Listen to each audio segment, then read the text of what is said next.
Namo tassa bhagavato arahato sama sambuddhassa. Namo tassa bhagavato arahato sama sambuddhassa.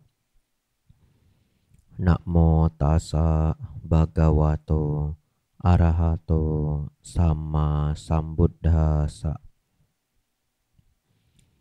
Kalena dhamma sakaca eta manggala muttamanti.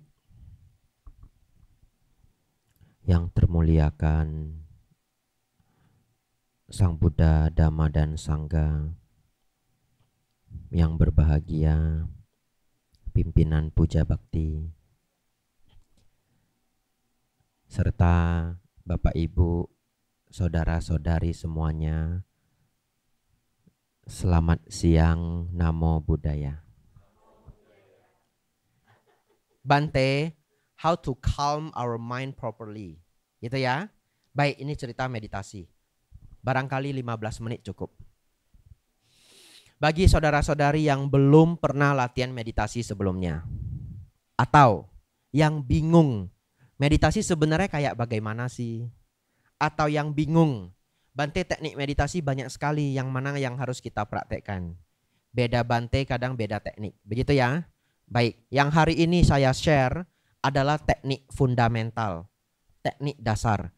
Anda dengarkan baik-baik. Kalaupun setelah ini Anda biasanya menggunakan teknik yang berbeda, saya yakin Anda tetap dapat manfaat, ya. Tapi ini adalah teknik fundamental. Saya pribadi selalu mempraktikkan anapanasati, yaitu perhatian pada nafas masuk dan nafas keluar. Alasannya apa? Memang saya senang banget teknik ini. Yang kedua, ini teknik yang digunakan Sang Buddha sendiri, ya. Jadi pernah ditanya oleh Bante Ananda, Sang Buddha, sebelum mencapai pencerahan, apa yang Sang Buddha praktekkan?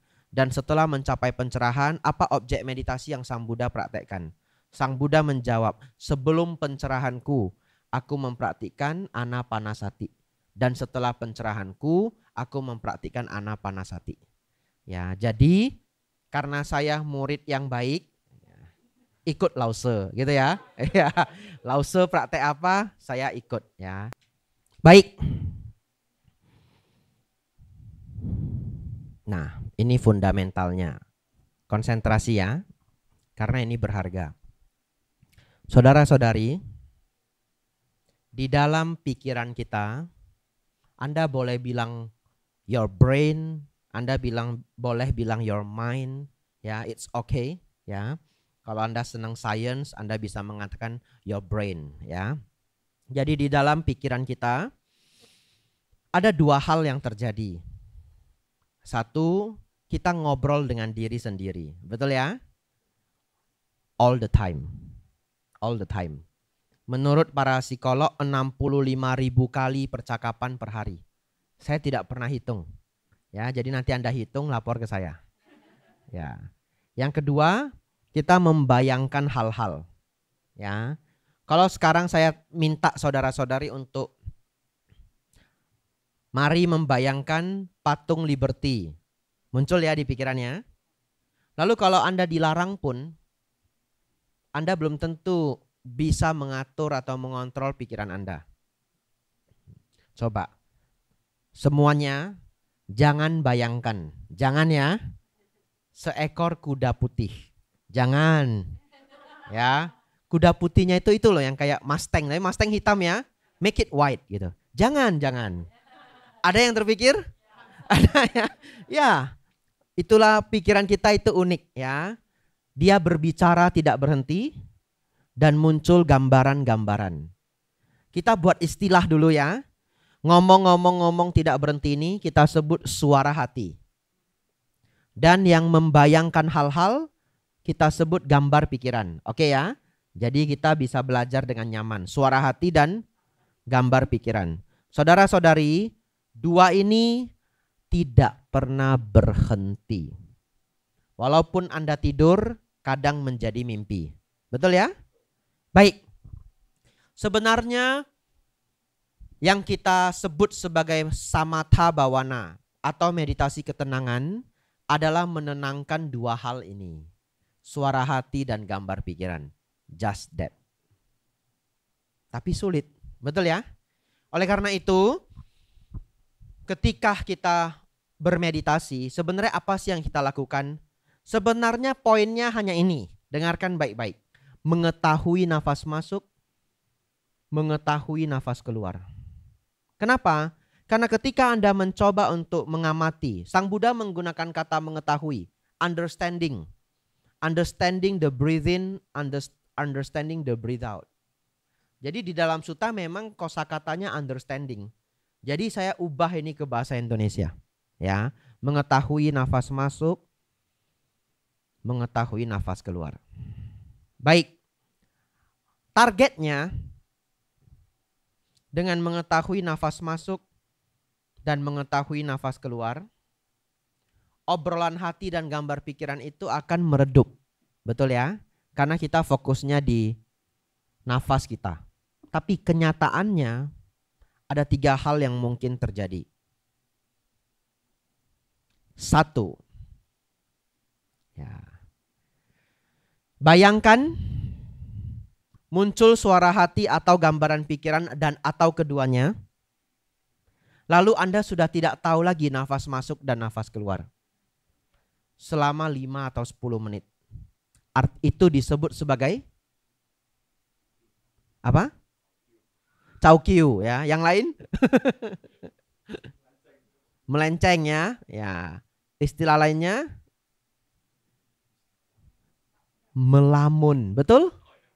Betul ya? Ya, melamun. Itu hal pertama yang mungkin terjadi kalau kita duduk bermeditasi. Pikiran mengembara, melamun ya. Jadi kadang ada orang yang meditasinya begini. Tegak. Duduk 1 jam. Wah, Chin Ho Liao. Ya, artinya luar biasa ya. Padahal otaknya atau pikirannya ya toh ke Tokyo, Hokkaido. Betul ya? Jalan-jalan panjang sekali. Tapi temannya bilang, wah lu hebat lu. Meditasi 1 jam. Betul ya? Baik, itu yang mungkin terjadi ya. Baik. Kemungkinan yang ketiga. Bukan yang kedua. Ketiga dulu.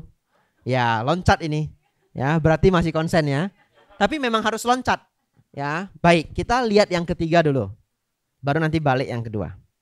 Yang ketiga adalah selama Anda mengamati nafas masuk, nafas keluar, suara hati dan gambar pikiran tidak ada sama sekali. Selama katakanlah 1 jam. Gak ada. Berarti totally damai, betul? Ini disebut diamnya batin. Bahasa Inggris di buku ditulis Aryan Silent. Yang biasanya tidak pernah dialami siapapun kalau tidak berlatih. Tahukah Anda pikiran Anda tidak pernah diam? Ini disebut pencapaian jana kedua. Ya, jadi sangat banyak orang misunderstand the meaning of jana. Jana is the calm state of mind. Yang sering disebut sebagai tingkat konsentrasi. Ya, kalau konsentrasinya tinggi, pikiran jadi calm. Betul ya? Mana yang lebih terkonsentrasi terhadap nafas masuk, nafas keluar? Masih diganggu pikiran atau sudah enggak? Tentu sudah enggak. Itulah kita sebut konsentrasinya meningkat. Betul ya? Konsentrasi meningkat, efek sampingnya pikiran menjadi lebih tenang. Jana kedua adalah keadaan di mana suara hati dan gambar pikiran itu lenyap. Sehingga dalam batin itu hanya terjadi 3 hal. Fokus terhadap objek, sukha dan piti. Jadi bahasa Palinya ekagata, sukha, piti. Bahasa Palinya. Ekagata artinya pikiran yang manunggal. Eka kan tunggal, betul ya? 1. So one pointedness of mind. One pointedness-nya apa? Breathe in and breathe out. Eka gata. Lalu muncul kebahagiaan, sukha dan piti. Sukha dan piti ini sangat sulit dibedakan. secara terminologi. Saya sudah cek bahkan forum Dharmawil. Forum Dharmawil itu para bante-bante ataupun umat yang senang dharma yang advance, mereka discussion. Ya. Di bahasa Indonesia sukha diterjemahkan kebahagiaan, piti diterjemahkan kegiuran. Ya. Sebenarnya ada penjelasannya, kita skip saja. Yang penting kedua-duanya adalah happiness. Ya. Yang satu masih ada persepsi tubuh, yang satu sudah enggak ada. Skip aja. Dua-duanya happiness. So ketika Anda mencapai jana kedua, batin itu mengalami yang disebut dalam bahasa Pali ekagata, sukha dan piti. Ekagata adalah one pointedness of mind, sukha dan piti happiness. Jadi jana kedua artinya lenyapnya suara hati dan gambar pikiran. Batin menjadi one pointedness, merasa bahagia. That is jana kedua. Kalau jana satu Bante, jana satu masih ada suara hati dan gambar pikiran, tapi sudah melemah. Ya, suara hati dan gambar pikiran dalam bahasa Pali disebut witaka dan wicara. Mau diterjemahkan enggak? Mau ya, baik. Witaka awal pikiran. Wicara keberlanjutan pikiran. Apa bedanya Bante? Baik. Besok hari Senin awal pikiran. Kita lagi duduk santai, duduk di taman gitu ya. Tiba-tiba muncul pikiran. Besok Senin ya. Itu witaka. Tapi pikiran itu punya karakter. 1 jadi 10, 10 jadi 100. Itu karakternya, berkembang biak. Ya. Jadi setelah kita berpikir, berkembang biak bahasa Inggrisnya proliferate. Ya, jadi proliferate of the mind. Ya, jadi besok hari Senin. Apa tugas saya ya? Ya. Jadwal saya apa ya? Oh ya, besok ada pesanan. Saya harus pergi ambil. Besok ada tugas penting. Besok harus nelpon paman saya. Saya sudah janji. Ini dan itu. 1 jadi 10, 10 jadi 100. Yang berkembang biak ini kita sebut wicara. V-I-C-A-R-A. Keberlanjutan pikiran. Dalam bahasa Indonesia kita adaptasi V menjadi B. Vihara menjadi biara. Vyapada menjadi biapada. Wicara menjadi bicara. Kenapa? Karena apa yang kita bicarakan adalah keberlanjutan dari apa yang kita pikirkan. Jadi jana 1 itu dihafal oleh orang pembelajar dharma. Jana 1 adalah witaka, wicara, sukha, piti, ekagata. Jana 2 sukha, piti, ekagata. Kalau pembagian sutta. Kalau pembagian abhidhamma jadi 5, tapi kita skip. Kita cerita sutta. Ya. Jana 1 witaka, wicara, sukha, piti, ekagata. Jana 2 sukha, piti, ekagata. Sometimes beberapa orang menghafal, mereka sebenarnya tidak benar-benar comprehensive understand what is the meaning. Tapi hari ini saudara-saudari comprehensive understand the meaning. Besok-besok lupa bahasa Palinya pun sebenarnya tidak terlalu soal. Yang lebih penting Anda tahu jana kedua, the silent of mind. Jana pertama, witaka dan wicara melemah. Belum mencapai jana, ribut. Betul ya? Lebih parah lagi, melamun. Ya, sekarang nomor 1 adalah melamun. Nomor 3 jana kedua, betul? Apa yang nomor 2 Bante? Di antaranya. Jadi, kalau ada umat datang ke saya, lalu dia bertanya, Bante, kenapa ya Bante, saya bermeditasi, tapi pikiran saya mengembara terus. Tentu saya akan menjawab seperti ini. Oh iya Bu, itu prosesnya. Iya Pak, itu prosesnya. Pelan-pelan, nanti yang mengembara itu akan berkurang. Tapi sebenarnya ada jawaban lain di hati saya. Yaitu, ya iya, kan belum mencapai jana kedua. That is. Oke. Jana 1 melamun. Jana kedua diem. Di antaranya seperti apa Bante? Inilah kondisi nomor 2. Kondisi nomor 2 ini adalah goal saudara-saudari sebelum mencapai yang selanjutnya. Karena kalau Anda sudah capai yang selanjutnya, jana kedua, mungkin Anda daftar di Sangga Theravada Indonesia. Ya, orang yang mencapai jana kedua itu punya ciri khas, tidak ada lagi apapun hal duniawi yang menyenangkan, atau bukan menyenangkan sih masih menyenangkan, tetapi yang lebih menyenangkan dari apa yang dia alami di batin. Ya, sehingga secara otomatis muncul detachment terhadap apa yang ada di luar. Kenapa? Karena dia sudah memiliki kebahagiaan yang lebih tinggi di dalam batinnya. Jadi Sang Buddha mengatakan, sebelum seseorang mencapai kebahagiaan yang lebih tinggi, dia tidak bisa meninggalkan kebahagiaan yang lebih rendah. Yang lebih tinggi itu apa? Inner happiness yang levelnya jana. Ya, jadi kalau orang sudah capai jana, ciri-cirinya yang di luar itu dia biasa-biasa aja. Ya tetap seneng, tapi tidak obsesif lagi. Ya, baik, lanjut. Bagaimana Bante tingkat kedua ini? Kita mengetahui nafas masuk, mengetahui nafas keluar. Tapi ada pengembaraan pikiran sedikit-sedikit. Ada suara hati dan gambar pikiran yang muncul. Tapi kita masih tahu nafas masuk, tahu nafas keluar. Begitu ya?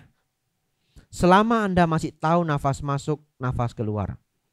Tapi di sini ada gambaran, di sini ada ide-ide, tapi pikiran belum melayang. Masih tahu nafas masuk, nafas keluar. Apakah Anda melamun? Tidak. Kalau Anda melamun, Anda lupa dengan nafas. Tapi apakah Anda full mengetahui nafas masuk, nafas keluar? Hampir full. Tapi kalau benar-benar full, suara hati dan gambar pikiran akan lenyap. So, di antaranya. Tetapi kalau Anda mencapai tingkatan ini pun dengan cukup lama Anda bisa maintain. Walaupun terkadang Anda terpleset kemudian melamun beberapa menit terus balik lagi, it's okay. Tapi semakin sering Anda meditasi, Anda akan semakin lama bisa mempertahankan nafas masuk, nafas keluar ini sebelum jatuh ke lamunan. Dan itu sudah sangat baik. Baik.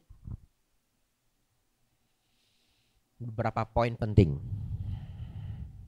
Bante, tapi apakah bisa disebut berkonsentrasi kalau suara hati dan gambar pikiran masih muncul? Jawabannya bisa. Saya ingin bertanya, andaikan saudara-saudari sedang bekerja, ya, misalkan sedang urus perhitungan akuntansi, dagang ataupun tugas Anda kalau Anda accountant, ya, atau at least monthly expenses, betul ya? Ada orang kan yang hitung rajin gitu, ini bulan ini keluar berapa gitu ya. Nah, pertanyaan saya, Anda lebih seneng ketika berkonsentrasi bekerja itu ada suara anak-anak atau enggak ada? Enggak ada, betul ya? Tapi in some cases Anda enggak bisa. Anak-anak lagi main-main, teman-temannya datang atau keponakan lagi main, lagi datang dan tidak ada ruangan lain lagi ya. Anda sembari bekerja, anak-anak juga main-main. Pertanyaannya, bisakah Anda bekerja? Bisa, it's okay. Tapi kalau bisa pilih, kita pilih diam, tenang. Betul ya? Jadi ketika Anda mengamati nafas masuk dan nafas keluar, tapi pikiran masih muncul, mengembara, suara hati dan gambar pikiran masih mengganggu sedikit-sedikit, anggap saja itu anak-anak. Anda tetap bisa berkonsentrasi. Ya, Anda tetap bisa hitung uang walaupun anak main-main gitu ya. Karena dulu waktu saya masih kerja, ada loh orang bisa hitung uang sambil ngobrol. Iya, beneran. Satu apotik di Kampung Keling. Ya, salah satu apotik di Kampung Keling. Anco bro. Cak Paboy. Beneran. Artinya gimana bro? Udah makan belum? Sambil ngitung uang. Terus kalau kita ajak ngobrol, kau lu kemarin ke Jepang gimana? Contoh ya. Atau kau lu kemarin ke Danau Toba gimana? Sekarang bersih Danau Toba. Hotel juga good loh. Makanan juga enak. Ini hitung. Kadang saya mikir, kau lu gak bisa silap. Gak bisa silap. uang itu penting gitu. Nggak bisa silap dia sambil ngobrol. Ya, dan itu memang apotik yang laris, mungkin salah satu the best di kota Medan. Jadi duitnya banyak banget ya. Duitnya banyak banget ya. Karena di sana ekonomi juga good, orang datang beli obat itu nggak ada yang sedikit. Ya, Conorfas 3 bok, Lipitor 2 bok, per bok semua. Ya, saudara-saudari, itulah goal kita di tahap awal. Saya sangat menyarankan Anda senang meditasi. Sangat rewarding. Walaupun pada saat memulai itu hard work ya, terus terang. Jadi meditasi itu sama kayak olahraga, hard work. Semua orang tahu olahraga itu baik. Tetapi kenyataannya olahraga itu sulit gitu. Betul ya? Oleh karena itu ada 2 hal yang harus Anda miliki. 1, pemahaman meditasi yang baik. Nah, inilah yang saya share hari ini. Kalau sudah tahu pemahaman yang baik, kita lebih termotivasi. 2, goal Anda di tahap awal jangan pasang goalnya jana keempat. Betul ya? Anda akhirnya akan give up ya, atau kecewa. Goal Anda pada saat pertama memulai meditasi itu cukup untuk menjadi senang bermeditasi. Ya, goalnya cukup itu. Ya, jadi kalau Anda punya anak di rumah, Anda ingin anak Anda senang baca, Anda jangan paksain baca buku sains. Bukan, Anda cukup bangun agar dia love to read. Just love to read. Apapun bukunya. Kasih buku Sherlock Holmes. Kalau dia senang fantasy, Harry Potter. Atau yang sejenis. Walaupun itu novel. Biar dia senang baca dulu. Lalu kalau dia udah senang baca, baru upgrade. Ya, cari non-fiction yang seru-seru sesuai umurnya. Nah, pelan-pelan bukunya dicampur. Jadi untuk tahap awal, just menjadi senang bermeditasi. Ya, bagaimana Bante supaya senang bermeditasi? 1, tidak perlu terlalu banyak dulu. 15 menit per hari, tapi konsisten. Ya, Bante nggak ada Bante 15 menit, saya sibuk sekali Bante. Aduh, Kang Cince Bante. Ayo Bante, Boy Chai New York ini sulit Bante. Ya, nah, Kang Cince itu pekerjaan banyak ya. Nggak benar. Anda pasti bisa satu hari scroll medsos 15 menit, betul? Betul ya? Ya, sekarang itu shorts ada di mana-mana ya. TikTok, YouTube Short, Instagram Reels ya. Kemarin saya belajar ya. Ya, YouTube Short sudah saya tutup. Ya, jadi saya juga nonton YouTube untuk edukasi. Saya dengar ceramah Bante Punaji, Bante Damadiro, yang senang advance Dhamma ya, Bante Damadiro. Tapi YouTube history saya tutup, semua close. Jadi kalau dibuka tidak ada YouTube rekomendasi. Short enggak keluar. Anda boleh coba itu kalau Anda tidak mau ada distraction ya. Ya, kalau Anda tidak sanggup satu hari bosan lalu Anda on lagi. Ya, cukup jadi senang bermeditasi. 1, target jangan langsung 2 jam. Ya, 15 menit. 20 menit. Saya pernah cerita ini di satu provinsi, lalu umatnya chat saya loh. Saya sudah lupa namanya siapa. Bante terima kasih, Bante menyarankan kami memulai meditasi 5 menit pun tidak apa-apa. Sudah saya praktekkan berbulan-bulan Bante, sekarang saya meditasi 1 hari 1 jam. Yes. Ya, jadi nggak apa-apa. 15 minutes is okay. Kebanyakan Bante 10 minutes. Ya, masih kebanyakan Bante, kebangetan ya.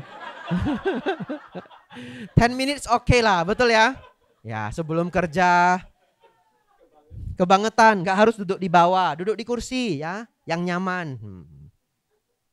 Tangan seperti apa enggak apa-apa ya. Kalau saya senang di sini aja. Yang kedua, jangan meditasi pas ngantuk. Ya, cari momen di mana Anda paling fresh. Sudah tahu pemula, cari masalah lagi, betul ya? Sudah tahu ngantuk, meditasi, nggak akan berhasil. Dan lama-lama tubuh jadi benci. Ya, tubuh kita itu kan ada sistemnya, betul ya, chemical system. Kalau stres dia keluar kortisol. Dia hafal gitu, oh meditation itu stressful gitu. Next time dia udah nggak mau. Jadi Anda harus pinter-pinter untuk ini tahu badan ini maunya apa. Jangan ketika ngantuk. Kalau Anda yang ada minum kafein ya, green tea, coffee ya, Anda perhatikan setelah Anda minum kopi, beberapa menit lagi kan semangat banget meditasi. Ya, nanti tubuh itu akan seneng banget meditasi. Itu kuncinya ya. Baik. Sudah 20 menit loh. Lanjut enggak? Lanjut ya. Minum dulu ya. Oke, kita mulai dari ini dulu. Informasi untuk saudara-saudari semua. Beberapa tips untuk bermeditasi. Jadi Anda sudah tahu ya, sebenarnya tugas pertama dalam meditasi itu adalah menenangkan suara hati dan gambar pikiran. Apapun teknik Anda, kalau suara hati dan gambar pikiran itu terlalu mengganggu Anda tidak akan sukses. Yes, Anda tidak akan sukses. Kecuali ada satu teknik yang sebenarnya teknik yang cukup modern, yaitu mengamati apapun yang muncul di pikiran. Tapi sebenarnya kalaupun Anda mengamati menggunakan teknik itu, slowly your mind will calm down. Jadi tetap the calmness of mind itu penting dalam meditation, ya. Tapi yang teknik itu tidak saya bahas, ya, tidak saya praktekkan juga. Nah, jadi saya benar-benar hanya nafas masuk, nafas keluar. Baik. Oleh karena itu ini tips nomor 1. Dalam meditasi tidak boleh ada kekesalan. Yes, harus happy, relax. Happy, relax. Apa maksudnya kekesalan? Contoh, kalau Anda meditasi bareng seperti ini. Kalau kita bikin meditasinya agak panjang, sometimes ada yang batuk, bersin, buka pintu ya, Anda bisa kesal. Kadang-kadang ada loh orang ikut meditasi, sudah diberitahu tolong ya jangan banyak membuat suara, tapi dia kretek, kretek, kretek, kretek, nggak habis-habis lagi. Kalau batuk dan bersin kan kita maklum ya, ini kan sengaja ya, cetek, cetek, cetek, cetek, cetek. Ya tapi kalau Pak Baja ya langsung saya stop gitu. Saya jangan begitu ganggu temannya. Ya sebagai pemimpin atau guru atau trainer gitu ya, saya wajib memberikan kenyamanan kepada semua trainee gitu. Tapi bagi kita yang berlatih, kalau kita menjadi peserta, biarkan aja. Itu di luar kontrol kita. So, jangan ada kekesalan. Jadi kalaupun terganggu, tarik nafas, senyum sedikit, lanjut. Jangan banyak senyumnya. Nanti kalau di foto aneh ya. Ya, jadi nanti pas pula di foto ya keluar jadi itu foto brosur lagi begini. Ya, aneh banget. Lagi mimpi ya. Wah, itu melamunnya sudah jauh. Jangan ada kekesalan. Oleh karena itu, apa yang biasa membuat para meditator itu kesal?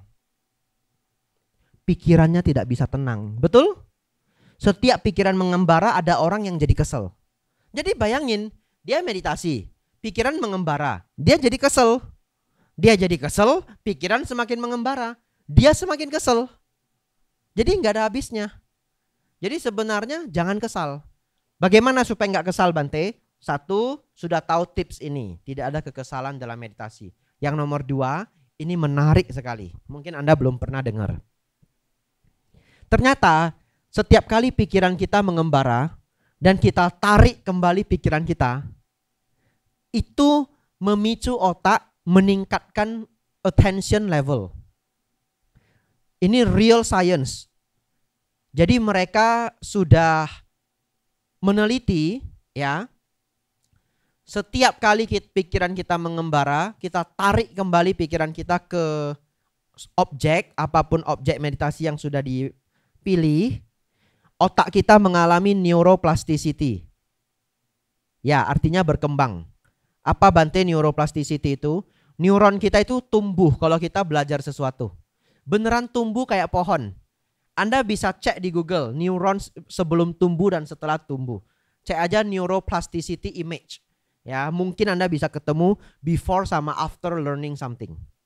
Jadi kalau kita belajar piano, besoknya itu neuronnya tumbuh sedikit banget, lama-lama sedikit. Ya, disebut neuroplasticity. Ternyata secara sains, setiap kali pikiran Anda mengembara, Anda tarik lagi, itu seperti training.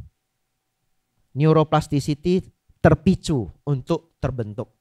Ya, saya kalau tidak salah dengar ini dari David Huberman. Anda boleh cek David Huberman, neuroscientist dari Stanford. Tulis aja David spasi Huberman pakai H spasi meditation. Ada beberapa topik. Saya sudah lupa video yang mana. Ya, tapi semua videonya bagus. Itu meditation dari sisi sains. Ya, jadi harusnya kalau Anda sudah tahu teori ini, kalau pikiran Anda mengembara, Anda tarik lagi, Anda senang. Gitu ya. Jadi pikiran mengembara, tarik. Tidak ada kekesalan. So relaxing. Sometimes pikiran begitu kacau. Kalau pikiran begitu kacau, apa yang saya lakukan? Sometimes saya kayak refresh. Kayak refresh komputer gitu. Yang saya lakukan adalah saya nafas agak panjang dari normalnya. Dulu sering saya lakukan, sekarang sudah jarang. Ya, sekarang hanya saya lakukan kalau saya memulai meditasi. Setiap saya mulai meditasi, ini kebiasaan saya.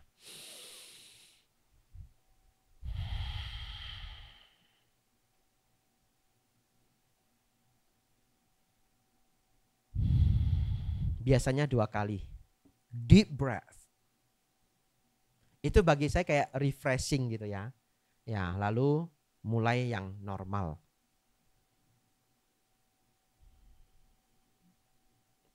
Ingat, pikiran yang mengembara bukanlah musuh kita. It's normal. Ya, selama kita tahu nafas masuk, nafas keluar. Pengembaraan itu seperti anak kecil. Lama-lama dia bermain, dia akan capek. Lama-lama dia akan meredup. Ya. Jadi kalau masih ada sedikit suara hati dan gambar pikiran, it's normal. Just understanding the breathe in, understanding the breathe out.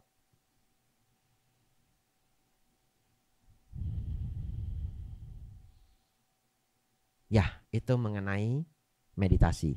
Ya, selamat nanti mempraktekkan. Ada yang mau tanya mengenai meditasi? Apakah boleh Bante menggunakan bantuan mengucapkan kata-kata masuk keluar? Jawabannya boleh. Karena di tahap awal kita bermeditasi, kita kerja seharian atau berkegiatan seharian, pikiran itu sangat sulit untuk ditenangkan. So kita bisa pakai alat bantu. Ya, alat bantu ini sangat beragam. Ada yang masuk, keluar. Ada yang but, doho. Betul ya? Masuk but, keluar doho. Ada guru yang mengajarkan teknik menghitung 1 sampai 5. 1, 2. Ada yang 1 sampai 8, ada yang 1 sampai 10 kembali ke 1. Beda guru, beda cara. Even ada guru yang sangat unik. Dengan sedikit sentuhan jari. Ketika nafas masuk, gerakkan sedikit jari kanan. Ketika nafas keluar, gerakkan sedikit jari kiri. Ya, ini dulu saya coba cukup lama. Dan saya cukup nyaman menggunakan ini. Kenapa? Karena batin tidak ada lagi pembicaraan. Kita tambah objek di sini. Jadi tahu nggak sebenarnya ini apa yang kita lakukan? Kita menambah objek. Karena satu objek tidak cukup kuat untuk menenangkan pikiran kita. Kita fokus di 2 objek. Ya, apapun teorinya lebih kurang sama. 2 objek. Nah, ini boleh. Sangat boleh. Tetapi harus diingat, nanti kalau sudah tenang, objek yang bantuan itu dihilangkan. Ya, itu tekniknya ya. Jadi masuk, keluar. Setelah 15 menit, 10 menit ya, itu ditinggalkan. Just nafas masuk, nafas keluar. Ya, nanti kalau sudah sering bermeditasi, tidak perlu menggunakan itu lagi juga baik. Ya, jadi step by step. Ya, pertanyaan sangat bagus ya. Baik. Ada lagi satu pertanyaan terakhir, boleh silakan. 2 boleh, ya. Ya, jawabannya ignore. Ya, let it be. Ya, let it be. Biarkan aja di sana. Ya, kita tetap mengamati nafas. Ya, kalaupun dia selalu muncul, relax, jangan merasa terganggu. Ya, anggap saja itu adalah sesuatu yang alamiahnya terjadi. Satu ketika konsentrasi nafas kita sangat kuat, itu akan menghilang. Ya, tetapi jangan dipikirkan. Kalau dipikirkan, dia nggak bisa hilang. Ya, so jangan dianggap sebagai gangguan. Ya, mungkin tahap awal kalau dia muncul, let it be saja, benar-benar let it be. Dan ini bisa terjadi di orang lain juga. Sometimes ada orang yang merasa ada denyut-denyut di tempat lain, di kaki, di dada, ya, di tempat lain, ya, itu bisa terjadi. Kenapa bisa terjadi, Bante? Sebenarnya salah satu teorinya, salah satu ya, mungkin penyebab lainnya juga ada. Sebenarnya denyut itu selalu ada. Tapi karena kita berkegiatan, itu tidak terfokuskan. Ketika kita reduce indera kita tidak fokus pada indera mata karena kita tutup, kita tidak mengaktifkan indera penciuman, kita berusaha tidak mengganggu telinga kita dengan suara, maka tubuh kita menjadi fokus ke tempat yang biasanya tidak dia fokuskan. Denyut itu jadi terasa. Ya, bisa jadi denyut itu selalu ada. Ya. Itu mirip dengan kalau kita mau tidur. Saya enggak tahu kalau orang lain. Saya kalau sudah mau tidur ada saja bagian badan yang gatal. Yes. Tapi sebenarnya itu karena ketika kita sudah mau tidur kan kita tenang, indera kita stop bekerja. Gatal itu bisa aja sebenarnya selalu ada dalam intensitas yang rendah. Tapi kita enggak terasa. Jadi saya tidur ada balsemnya di samping saya. Ya, nanti bagian mana gatal, taruh balsem, tidur. Ya. Dan balsemnya sering banget ketinggalan di wihara ya. Ya, terima kasih pertanyaannya ya. Baik. Ini pertanyaan terakhir, agak panjang tapi berguna. Jadi, beda guru punya beda titik fokus. Ya. Salah satu guru dari aliran, bukan dari aliran, salah satu guru sangat terkenal dari Myanmar. Beliau mengajarkan meletakkan titik fokus di pinggiran lubang hidung kita ini. Karena ini terasa ketika nafas masuk, nafas keluar. Atau di sini. Ya. Ajahn Chah terkenal dengan merasakan nafas itu dari hidung sampai ke badan ini. Salah satu teknik Mahasisaya Dao sangat terkenal, kembang kempis perut. Ya, di Indonesia Bante Kantik Daro, Malang. Jadi yang diperhatikan bukan hidung, perut. Semua murid diminta praktekkan kembang kempis perut. Ya, jadi dulu saya latihan di sana 1 bulan, saya praktekkan juga kembang kempis perut. Wah, Jin Kangko. Sulit banget bagi saya ya, sangat sulit itu Jin Kangko ya. Ya, sangat sulit bagi saya. Kenapa? Tidak terbiasa. Karena saya selalu fokusnya hidung ya. Jadi saya ketika praktek ini saya merasa kayak perutnya nggak enak gitu. Ya, setelah 2 hari saya ganti kembali ke kebiasaan awal saya. Tetapi beliaunya mempraktekkan ini dan sangat nyaman bagi beliau ya. Kembang kempis perut. Baik. Ternyata di Sutta Sang Buddha tidak ada instruksi mengenai titik sentuh nafas. Yes, tidak ada. Oleh karena itu, yang saya praktekkan adalah yang penting kita mengetahui nafas masuk dan nafas keluar. Maksudnya apa? Coba Anda nafas masuk. Apakah Anda tahu nafas masuk? Tahu, we automatically know it. Betul ya? Nafas keluar, kita tahu. Yes. Jadi saya hanya merasakan feel dari mengetahui nafas masuk, mengetahui nafas keluar. Tidak ada titik khusus apapun. Itu yang saya praktekkan, ya. Nah, setelah saya mempraktekkan beragam cara, saya baca pelan-pelan Anapanasati Sutta, saya ikut instruksi langsung dari Sang Buddha.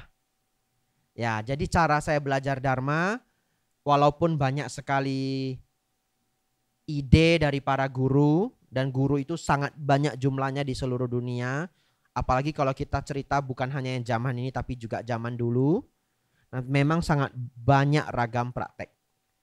Finally, yang paling nyaman untuk saya adalah just Sang Buddha membahas apa, itu saya gunakan. Ternyata Sang Buddha tidak membuat titik sentuh nafas. Ya, oleh karena itu saya tidak ada titik sentuh nafas. Tetapi kalau saudara ingin tanya, jadi Bante kira-kira fokus Bante terletak di mana? Secara alamiahnya, padahal tidak saya pikirkan. Sekitar dari sini sampai sini. Naturally. Ya. Ya, jadi fokus saya itu tidak turun sampai ke perut most of the time, just di sini. Dan saya sangat merasakan kenyamanan dari nafas yang masuk ke paru-paru kita. Naturally. Jadi bagi saya titik sentuhan saya itu sangat relaxing, sangat nyaman. Seperti Anda ketika selesai bekerja, Anda keluar outdoor lalu udaranya breezing sangat sejuk, lalu Anda kan nafas sangat nyaman ya. Itu yang saya gunakan. Ya, tetapi intinya adalah mengetahui nafas masuk, mengetahui nafas keluar. So, kalau Anda ingin praktek seperti saya, tidak ada titik sentuh nafas. Just mengetahui nafas masuk, mengetahui nafas keluar. Tidak juga. Karena walaupun itu seolah-olah itu adalah gambar pikiran. Ya, itu adalah gambar pikiran.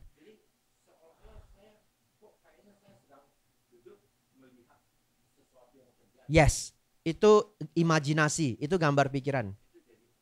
Ya, itu creating by our own mind. We create it. Ya, that's why saya tidak ada titik sentuh. Ya, titik sentuh itu sometime ya, mungkin beda orang bisa punya beda pengalaman, memicu munculnya gambar pikiran. Ya. Seperti jadi dua objek.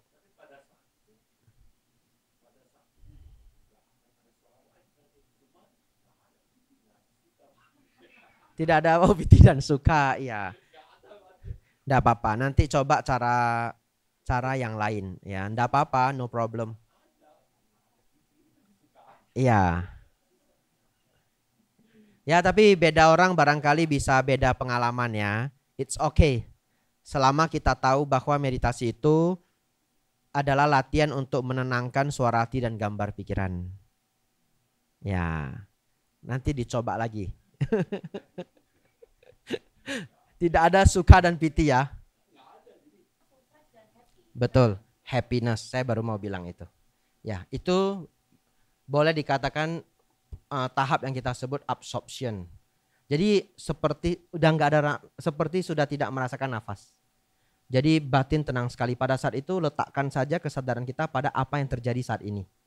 Just apa yang terjadi saat ini. Tidak boleh ada ketakutan. Relax dan itu sudah benar. Dan biasanya yang muncul adalah happiness. Ya, just keep going. Karena meditasi itu yang kita pelajari adalah teori. Meditasi itu menjelaskan meditasi itu seperti menjelaskan gimana sih jatuh cinta kepada seorang anak kecil yang belum pernah jatuh cinta. Kita hanya bisa describe sebaik mungkin, tapi bagaimanapun dia tidak akan mengerti secara 100%. Anak kecil kan tanya, "Pa, Ma, what is falling in love?" Betul ya? Ya, dia kelas 2 SD, what is falling in love? Anda mau jelaskan seperti apapun sebenarnya dia nggak bisa ngerti kok. Falling in love itu ya, kamu mikirin dia sepanjang waktu sampai nggak mau makan. Terus dia tanya, nggak makan tapi happy? Happy banget. Tapi malamnya kamu kan nggak ketemu dia. Kamu bisa rindu sampai sakit di sini. Sampai kadang demam. Tapi happy. Wah, bingung dia.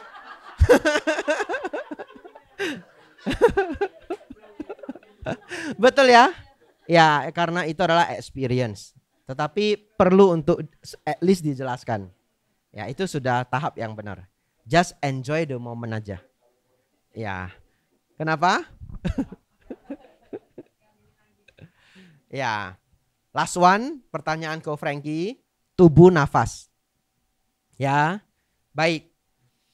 Tubuh nafas ini artinya mengamati keseluruhan tubuh nafas. Mengamati keseluruhan tubuh nafas. Artinya begini, nafas masuk ya. Nafas masuk. Nafas keluar.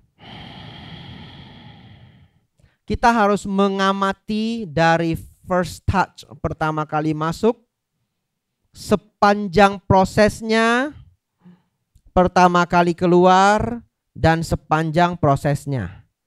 Kalau kita berhasil, suara hati dan gambar pikiran tidak ada kesempatan untuk muncul. Ya, ini yang benernya. Tetapi untuk menuju ini perlu proses ya. Yang tadi kita sebut tahap kedua. Tapi memang targetnya adalah mengamati keseluruhan tubuh nafas. Masuk, keluar, teramati semua atau diketahui semua. Oleh karena itu ada triknya. Triknya adalah kita harus benar-benar mengetahui atau berkonsentrasi pada pertama kali nafas masuk dan pertama kali nafas keluar. Jadi Anda seperti penjaga pintu. Betul ya? Pertama kali masuk dan pertama kali keluar. Tetapi kalau Anda ingin menjaga pertama kali masuk dan pertama kali keluar, otomatis Anda menjaga keseluruhan tubuh nafas. That's how we do it. Masuk keluar, boleh di-upgrade tekniknya. Mengucapkan masuk itu harus pertama kali masuk. Masuk. Keluar. Ya, teknik jari tadi. Pertama kali masuk, kanan gerak. Pertama kali nafas keluar, kiri gerak. Maka Anda akan mau tidak mau menjaga keseluruhan tubuh nafas. Ketika Anda sudah paham teori ini, tidak pakai second object, masuk keluar gerakan jari 1, 2, 3, 4 pun Anda sudah tahu. Anda seperti penjaga pintu, betul ya? Pertama kali masuk, pertama kali keluar.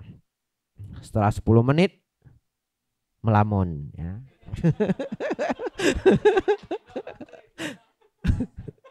Betul.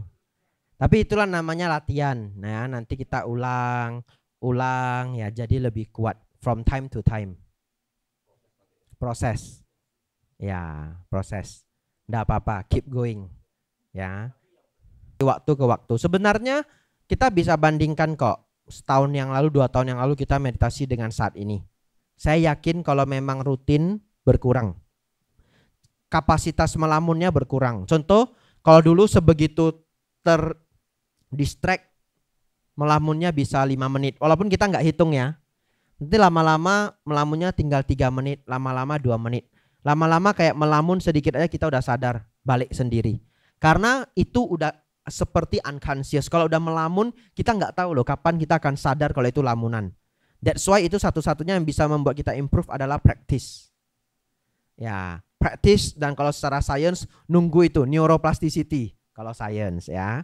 Ya, jadi practice and practice. Lalu baiknya apa Bante untuk daily life?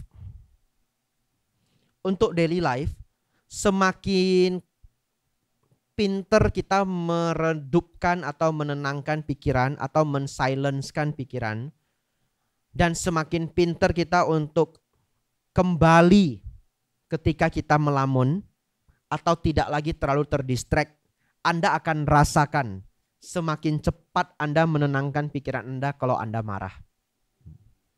Ya. Karena kan kalau kita marah itu mau kita tenangkan itu ada waktunya. Ya, mungkin dulu 2 jam. Lama-lama 1 jam sudah reda. Nanti akan tiba di satu level Anda hanya rileks beberapa nafas, marahnya sudah berkurang 50%.